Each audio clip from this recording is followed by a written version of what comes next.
Most people talk about leadership like it's theory. I've lived it in the mud, the chaos, and the moments nobody writes about. This show is the truth, raw, unfiltered, and built for leaders who actually give a damn. If you're ready to grow, ready to own your own story, and ready to lead from the front, you're in the right place. Speak up, show up, lead. Let's get into it. Let's get into it. Welcome to another episode of Speak Up, Show Up, Lead. I have Marie on here today, otherwise known as Slider Babe, and she's going to be my guest. But before we get started, I always have to put a plug in for my books. So Speak Up, Show Up, Lead, the book. This is my story of leadership lessons throughout my life.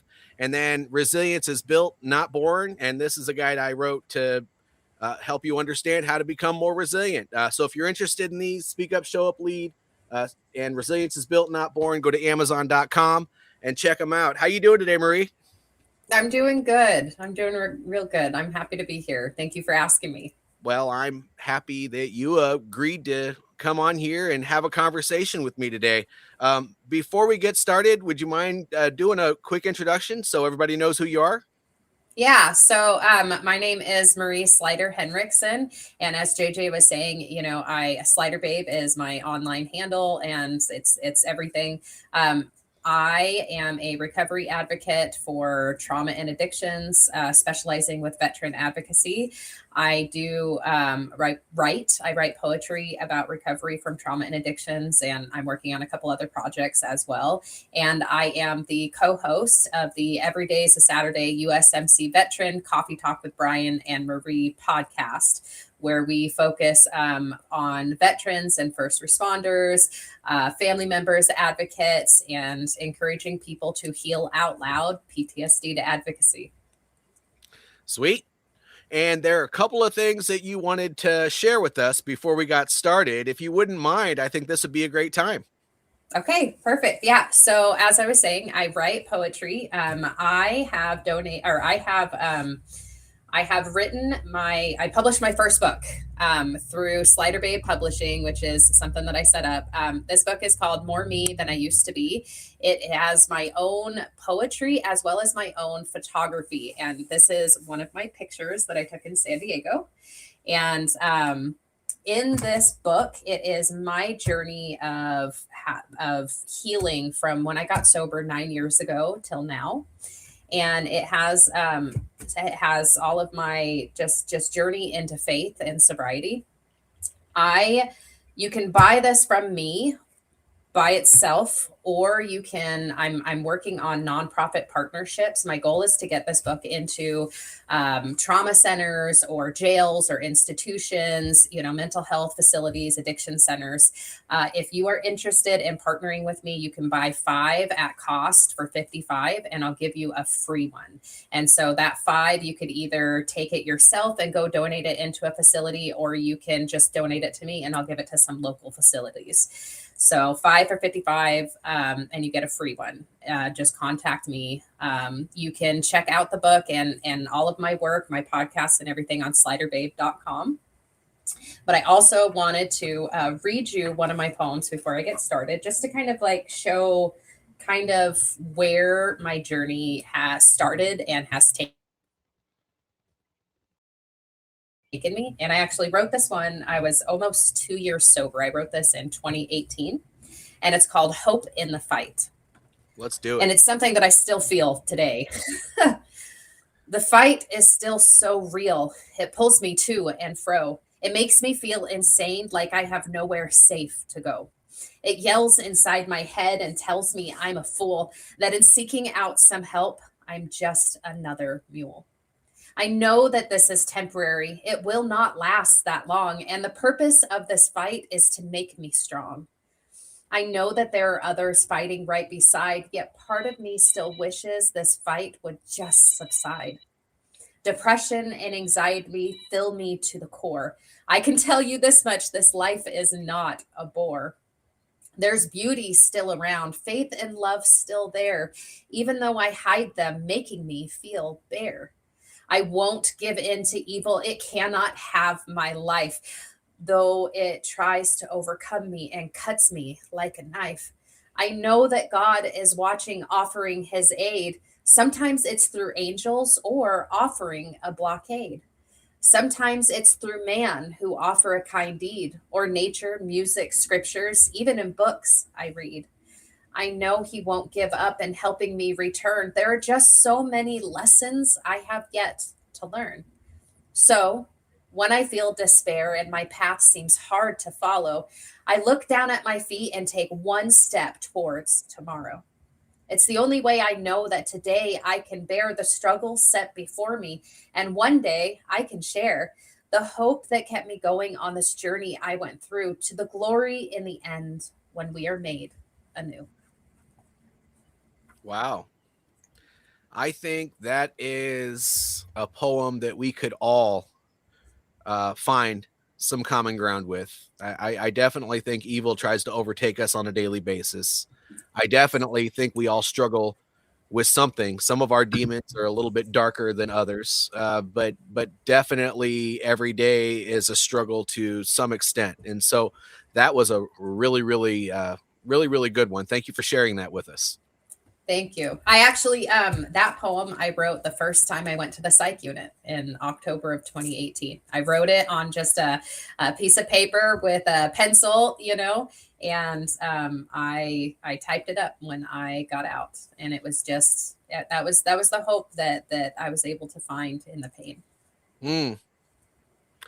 I pray that everyone can find hope in their pain. I think that's something that uh, even I struggle with, is sometimes when there's a lot of pain, trying to find that bright spot to pull myself out of the dark. And I think that we all have that too, to a certain extent, whether it's easier or harder. I mean, it just all depends on the situation. That's a good one.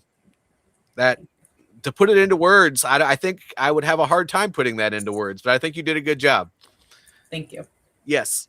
So, yeah, this show is about you, your journey. And if you can share as much of that as you like, I would like it if you would share a little bit about, your journey, especially since transition. And I know that you've had a number of things, and whatever you're comfortable with. And I know you're an open book because I've seen a few of your episodes that you do on the other show. But yeah, go ahead and tell us a little bit about that journey that you've had. Okay. So if anybody is interested in more details, you can go to sliderbabe.com, go to my podcast. And the first 10 episodes I did with my co-host was all breaking my story apart. And we literally did 10 episodes of just breaking down the story, his story and my story and stuff. So I'll just give just a real quick brief overview, and then we can get into the good stuff, right? Yeah. So, my journey was kind of rough. I was born to addict alcoholic parents and raised in foster care. With that, there was a lot of different difficulties that I went through. I was adopted when I was 9, and I had dealt with some different neglect issues and some different sexual stuff that happened to me. And then I developed many addictions really early on. My biggest one was to people. I became a codependent. I became very much a caretaker and a people pleaser. And I ran to food when I was younger. And then when the food stopped working, I turned to self-harm. And when the self-harm stopped working, I turned to weed and alcohol. And I was about 12 years old when I started, pretty regularly using. And that led me to some crazy situations. I did have some really amazing moments in childhood. I had some amazing moments, and I had a family that loved me as best as they could. But being in foster care in the 90s, there's just a lot of things that end up happening,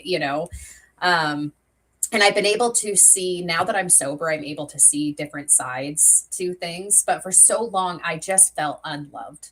And I just felt like everyone would abandon me. Everyone would hurt me, and then it turned into, with all the sexual stuff that was happening, that my body was my worth. And that was it. And so I just got into real bad partying and started failing classes and stuff like that. My parents and my brother came up with an idea to move me up to Utah. I was living in Arizona at the time, moved up to Utah, but wherever you go, there you are.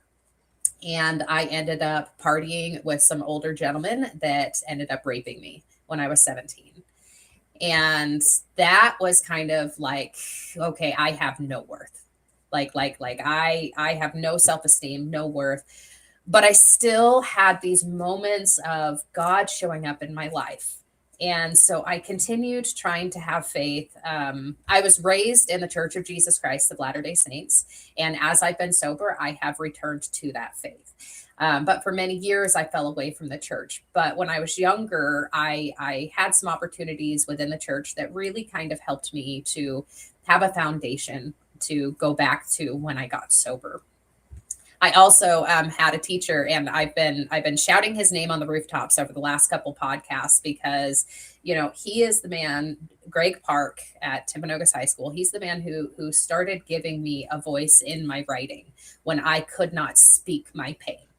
And so that, again, was a foundation I was able to get back to when I got sober. So I started writing a little bit. I knew that I wasn't going anywhere, and I decided to join the military. Got in a fight with my dad. I joined the Army. In the Army, I got better at being an alcoholic. Really good at being an alcoholic. I got lost in a lot of promiscuity. I got married and divorced. I ended up in Germany for a couple of years, and that was when I first got in trouble for alcohol. I ended up moving to Washington State and then getting deployed to Iraq. And I deployed for a year. I was a medic, and I worked with the Brigade Support Battalion, but also the Field Artillery guys for a while. I worked hard. I played harder. I got a couple, got in trouble a few times, Article 15 investigations from a lot of stuff, promiscuity, as well as just drunken incidents that happened. Was there for about 8 months, went home on leave.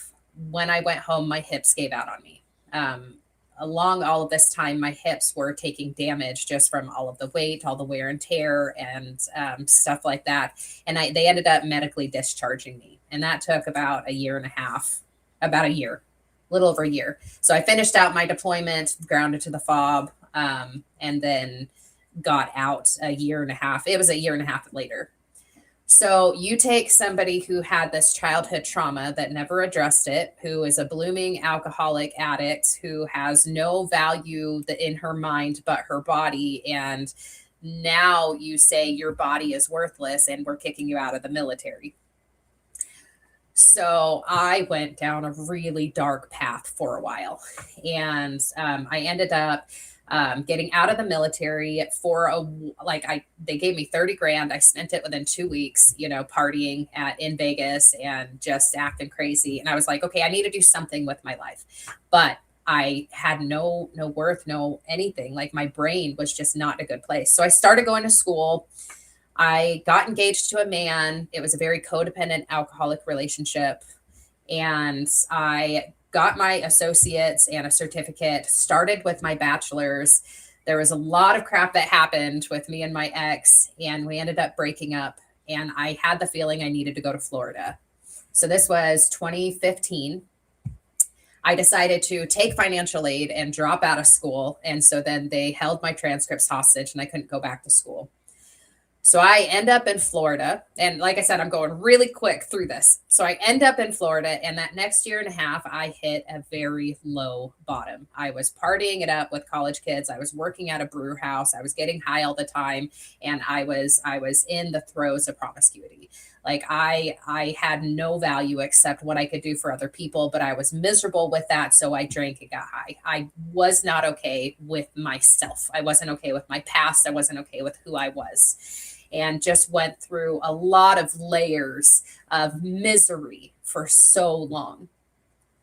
January of 2017, after a bunch of different incidents that happened that kind of started me realizing, oh, hey, I'm not okay. I might be an alcoholic. Back in the day, this was fun, but it's gotten to a point where it's not fun anymore, and I can't see my way out. and I can't see my way forward. And so it's like, okay, I will die as an alcoholic, but I wasn't okay with that. And so God intervened, and he stopped an accident that would have killed a friend in mine, a friend in me.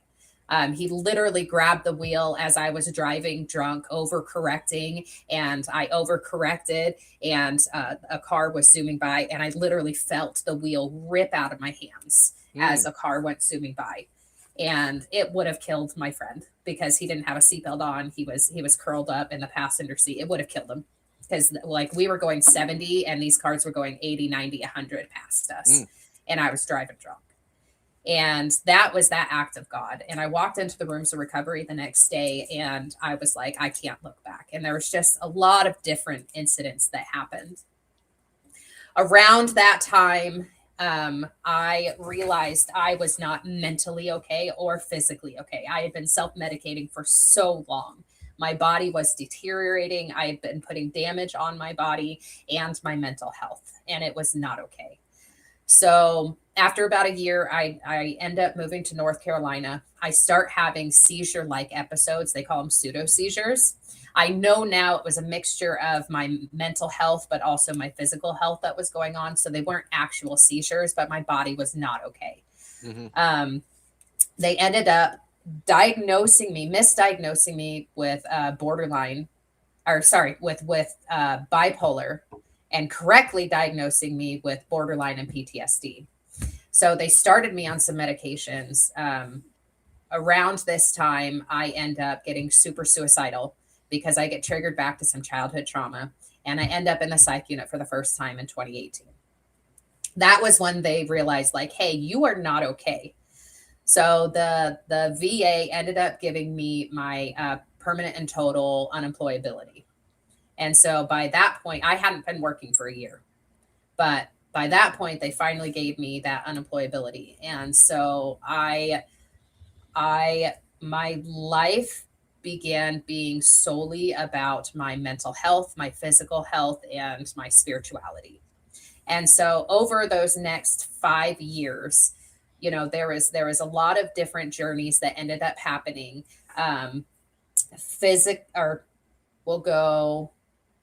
So in those 5 years, COVID hit. I had started going back to church. I had been working on my step work. I had been doing a lot of things, but I didn't realize that the changes that I was making, even though I knew that I needed them, I wasn't really internalizing them because I was a people pleaser. And I realized that I was doing it for everybody else. And I was like, oh, COVID hit. Now I can't put on a show to everybody else. And I started going back to some of my old patterns of behavior. And it took me, I ended up really seeking food in that time period as well.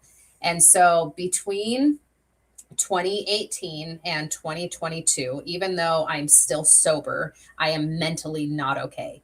I end up getting up to 250 pounds. My dad gets dementia. I get asked to move up to Utah. So I move out to Utah. I finally realize some of the codependency I have with my family that was very unhealthy. There were some unhealthy dynamics. And I was like, oh, I'm going to start some trauma therapy. So I did trauma therapy all of 22.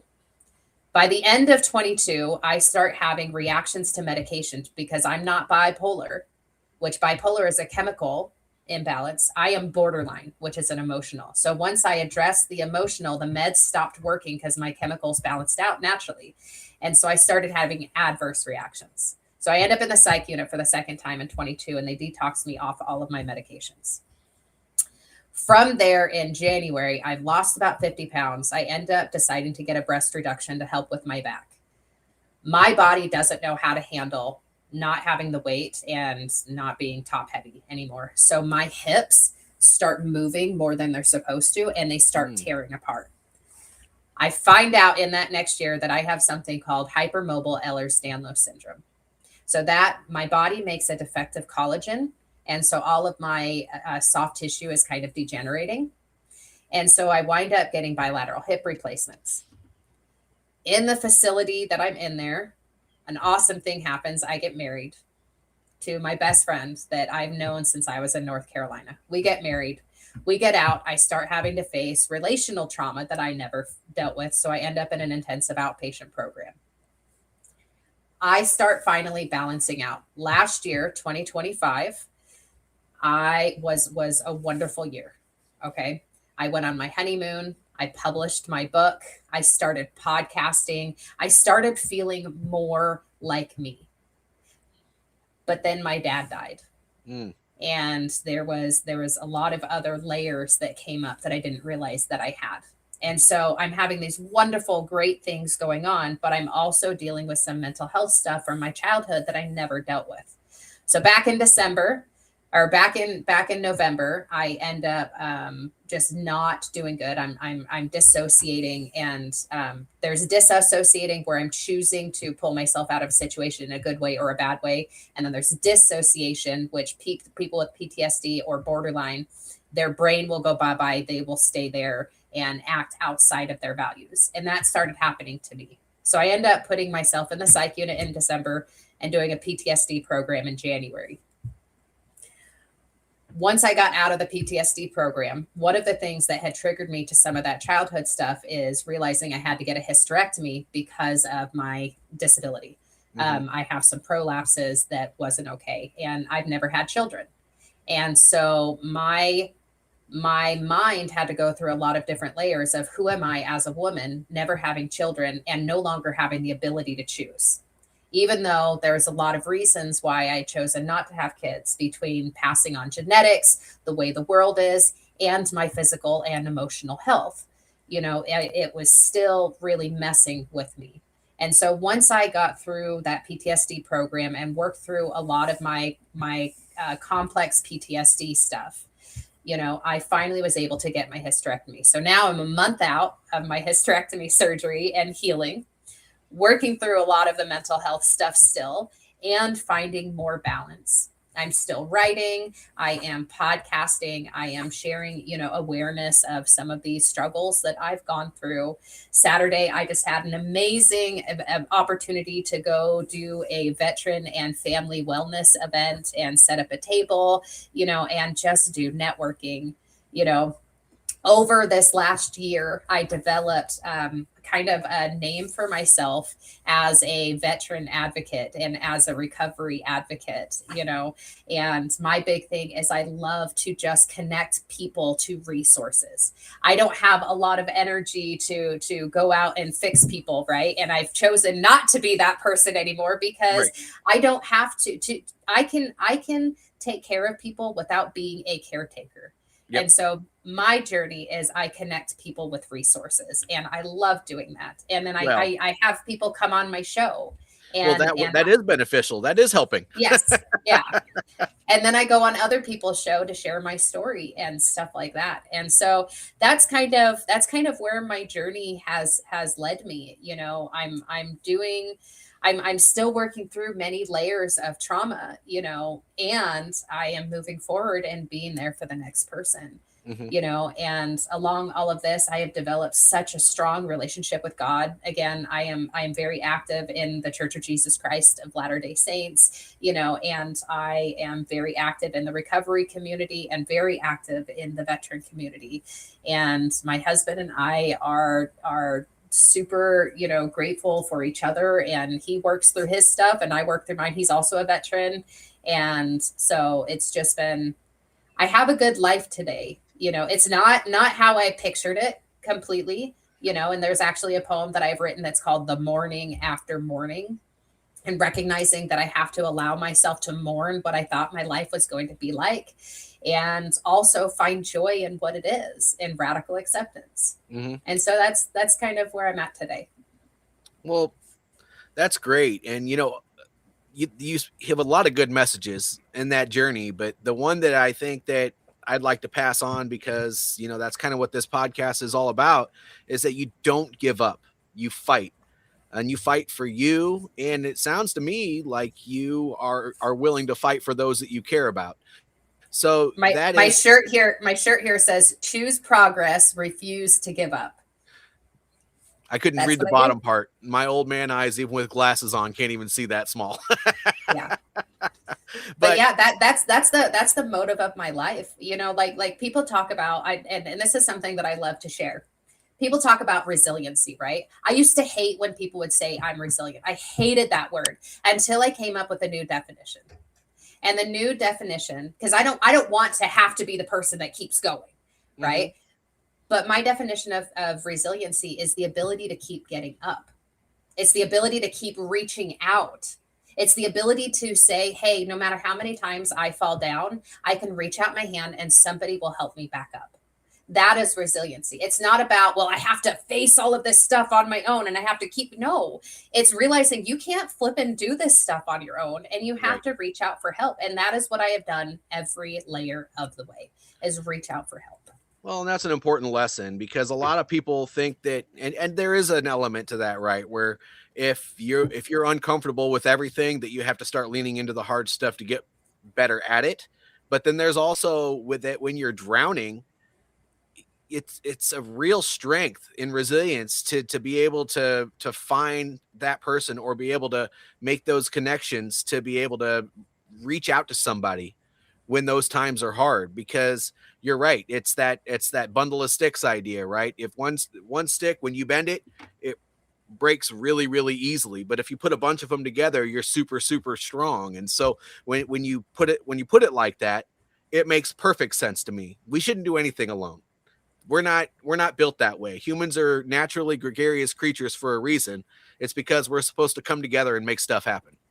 Well, and that's my biggest message that I share to anybody, especially veterans who are getting out of the military, right? When you are transitioning from one unit to another, you immerse yourself into that unit. Well, when you get out of the military, you have a new unit. It's called the veteran community.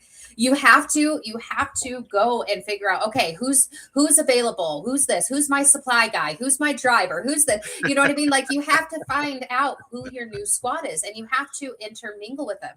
You know, and I've said this on multiple other podcasts, there is no excuse for a veteran to be alone anymore. There's no excuse. There are so many organizations and people out there who are willing to put their hand out for you. You have to reach out for them.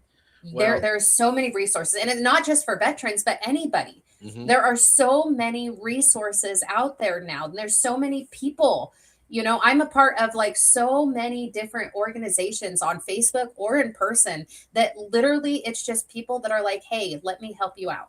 Let me help you out. Let's trade services. Let's take care of each other. You know, it's that hunter gatherer mentality. I'll do this and you do this. This is, you don't have money. Okay. Can you come over and cut my hair? Okay. Well, I'll pay for your groceries. You know, whatever it is, there are so many resources out there to help us. Well, I think we forget that it was only, oh gosh, 100, 200 years ago, longer even. I mean, ever since back during the beginning times of civilization, everyone was used for their strengths. There was one person or one family or one group of people that did all the farming. And then there was the guy that built the weapons. And then there was the other guy that made the guy or gal or family that made the clothes. And then there were people that went and did they raised the sheep so that they could do all this. I mean, if you think about it that way, everybody has strengths and weaknesses. This is basic leadership stuff, but this all works for a reason. It's based in our human nature. And so why would you try to do things alone when I guarantee you're not good at everything? Yep. There's somebody out there that can help you who's good at something that you're not. So why not leverage that? Yeah, and that's kind of the basis of my mentality of how I live, right? For so many years I was like, I have to do this, I have to do this, this is how I have to show up, this person needs this is what I have to do this. And I lived in that expectancy, which built up resentments. It does. So bad. I couldn't enjoy my life because my life was only what I could do for you. And I had to put boundaries up. I had to walk away from friends, families, organizations. I had to walk away from all of that in order to be like, okay, I have value just for being me, not for what I do for other people. And in that, it helped me build up those boundaries to say no. I don't have the energy for that. I don't have the money for that. I don't have that. And so part of where I'm at today, right? I don't have a lot of energy. I have to wear it right now. We're trying to figure out my wrist. I wear this brace. I wear braces on my knees, ankles, and feet. It's called a KAFO on a regular basis when I go out. I have to sometimes use my cane when I'm at the airport. I have to use a wheelchair. Like I don't have a lot of actual energy, and then you also add the mental health stuff on top of it. Oh, So I can't always show up in person with people. But what I can do is I have a phone and I've got a computer and I've got a camera, and I can connect people with other people. I can make calls. I can direct people to where they can go. I can podcast and let people share their story. Like I'm a part of this new think tank that I've set up, right? And it's called the Veteran Database Think Tank. Okay. Now I don't have energy to coordinate a whole lot of things, but my thought process was, hey, there needs to be a database with all of the veterans who are, with all of the nonprofits, all of the state organizations, everything that's accessible for someone when they get out of the military to be like, hey, I'm going to this state. Here is everything that's available. So what I have been able to do is just over the phone and on the computer, I have got about 10 different organizations who are connected, coming together, trying to figure out how to do this. Do we do it as an app? Do we do it as a website? How do we do this? Do we do it as a program? Whatever we do. All my job is I set up, here's the date and time that we're going to meet, and I've got an agenda. And that's all I'm doing. I'm letting people know about it so that they can show up and be there. And then they're doing all of the work. So that's the thing that I can do is I can connect people to share ideas, and that's my strength, and so you get to find out what your strength is. Some days I can show up and I can give people a ride to a meeting, or I can donate, $20 here and there for like someone to get food. But mostly that's what I do is I take calls, I answer phones when somebody is struggling with addictions or trauma, and I connect them to different organizations. And like I actually had a really cool call last week, and a VFW post called me up last week, and they're like, hey, I hear you're the person to talk to. And I was like, what do you need? And they're like, well, we're having this event. These are the type of organizations we're looking for. I was like, I got you. So I was able to get some people connected for the organization. Sweet. And so and so that's the thing. It's like you find your strengths. My strengths are talking. I can talk. I have a voice, and I didn't always have a voice because I used to be worried about what I said and how it affected you. Yeah. But now I have a voice and I use it. Sweet. Well, as you should. I think we all need to find that. I think that, we need to talk more about our backgrounds because I think our stories intersect a lot more than you probably think. But veterans just are that way. Usually that's a last resort for some people. But we'll talk more about that offline. But I think that's great. Now, I always ask this question at the end of my show to everybody. So to that one person who may be having a hard time moving forward, what's that one piece of advice that you would be willing to give them? Don't give up. Don't give up. Don't give up. Keep showing up, even when you don't want to. Keep showing up. I was just on a sobriety podcast. It's called The Sober Vet. If anybody is a veteran and is looking for sobriety, this Sober Vet is amazing. But I was just on his show, and one of the big things that we talked about is or at the end, I brought up is that idea that people relapse. People relapse in their mental health, and they relapse in their addictions and whatever it is. Okay. But a relapse can't be the end for you. Nope. Keep showing up. Even if you show up drunk or high or miserable or crying or frustrated or pissed off or angry, show up anyway. Keep moving forward. You don't have to be alone anymore. You don't have to give up. You don't have to let go. There is so many resources available for you. Just keep showing up. And God might not take whatever it is that you're struggling with right now. He might not. He might never take it, right? But he will give you the muscles on how to hold it. Whether it's an addiction or a trauma, he will give you the muscles on how to hold it. And he will show you people who can help carry you. So just don't give up. even Yeah. even if you're feeling miserable, if you here is just an example. Eeyore from Winnie the Pooh. Yes. Okay, Eeyore is clinically depressed. Mm-hmm. Okay, he still showed up for his friends, and his friends still allowed him to show up miserable and sad. And they're like, hey, we're just going to sit with you. So he didn't give up. He knew that he had people there that would hold him even in his hardest moments. So even if you're feeling like Eeyore and you're like, nobody wants to hang out with me, well, those people are assholes if they don't want to. Find your people, because there are so many people that will take you as you are, and they will love you until you can love yourself, and they will give you a hand forward. So please just don't give up. Keep moving forward. Gosh, I think that's a good piece of advice. So how many times do we just give up on ourselves and just automatically assume that everybody else gave up on us too? Yeah. It's that I can tell you with 100% certainty that I know I have done that many times. I mean, actually, even within the last 5 or 6 years. So, especially after I get out of the military, those 2 years after I got out of the military were probably the hardest 2 years. Even though I grew up in poverty with drug addicted parents and everything else, and child abuse and all the whole 9 yards, I think those were the hardest 2 years of my life, because I had to face the demons from combat, through abuse, through all that crap. And now that I'm not accepted by the military anymore, what the hell am I going to do now? But you know what? I'm here and I'm talking about all this stuff because somebody else will resonate with your story. They'll resonate with my story. They'll resonate with somebody else's story. And maybe they'll reach out to that person, and it could be that one conversation that pulls them up out of the mud. Yes. So Yes. thank you for doing what you do. Do you want to, one last time, why don't you go ahead and put a plug in for your book? I'll do mine, and then we'll hit the road, Jack. Okay, so again, my book is called More Me Than I Used to Be, A Journey to Freedom. It's my own poetry and my own photography. You can buy it on Slider Babe right now. You can either buy one for yourself, or you can contact me and donate 5 to a facility at cost. So 5 for $55 and get a free one signed. You donate 5, I'll donate 1 to you, is basically how I'm doing it. So go to sliderbabe.com, and you can also access my podcast and my poetry and just any episodes that I have been a part of as well. And you can come on and be a guest on my show if you're a veteran, family member, first responder, advocate. Love it.